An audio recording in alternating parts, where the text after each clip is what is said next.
Spike sat down with the cast of Lone Survivor and former Navy SEAL Marcus Luttrell to talk about our nation's soldiers.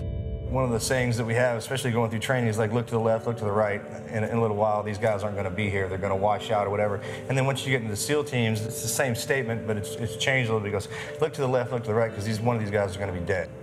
And when you're looking over at these guys that you've been through all this stuff with, you've bled with, and you've gone through hell with, and you think to yourself, man, I don't know if I could live without this guy, but that's the job.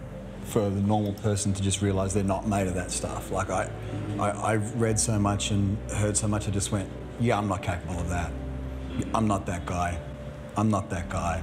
I'm not that guy, they're that guy. You know, like every time you hear those quotes and you hear those stories, they're just, I think that's why they're so powerful, because you so clearly can identify that you're not that person. But at the same time, filled with so much admiration for people that can maintain that standard of will. In reality, in real life, when you're out there and you're going through that, the smell of blood and the smell of your rifle just being fired so many times, and the heat coming off of it, and the ground being on fire, and the screams of pain, not only from us, but from the guys that we were killing, it brings a whole different aspect to that, to what goes on in your head.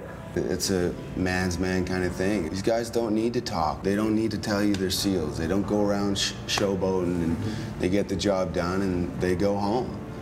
And that's the beautiful part of that family and the brotherhood. I certainly have a much greater appreciation for what every single person that's ever walked into a recruiting office has done for us. And when I found myself thinking about how many times I made a movie and I talked about, oh, I had to do this and I had to do that, and how tough this was, I just feel really bad for ever thinking that, considering what these guys went through and what they do on a daily basis. People ask me all the time, like, well, what can we do? You know, what needs to be done, or this, that, and the other. I mean, just because these guys, just because we're military and we're soldiers, it shouldn't alienate us from anything. You're a human being, just like everybody else, just in the military, serving your country, and we go over, we fight the war, we come back, and then we have to reintegrate into society. Yeah. If you want to do something to help with the military, or to support the veterans or something like that, other than just say thanks for what you did, I mean, because that truly is enough.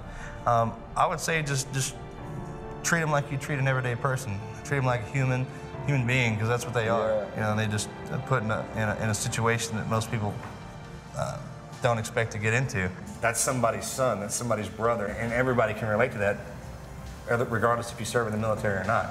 Spike salutes our soldiers and the new movie Lone Survivor.